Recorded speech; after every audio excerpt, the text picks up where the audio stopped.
On April 5, 1993, a Boeing 767 of Guatemala's TACA airline was coming in for a landing at La Aurora International Airport in Guatemala City.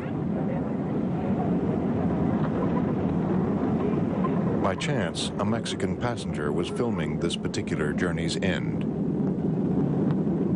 What none of the passengers knew was that a tropical storm had just passed over the airport. The runway was soaked, and the pilot was coming in too high and too fast.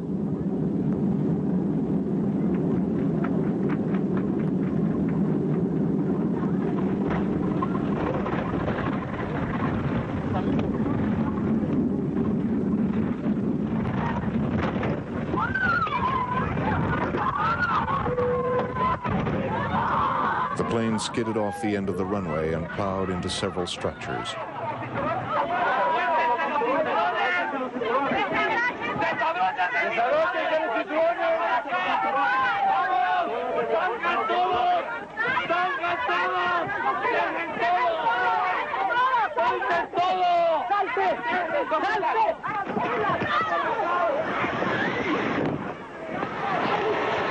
"210 people were on board.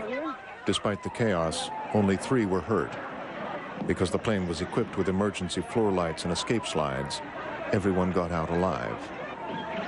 This flight could have had a tragic ending, as sometimes happens when we fail to heed the warnings of the air crash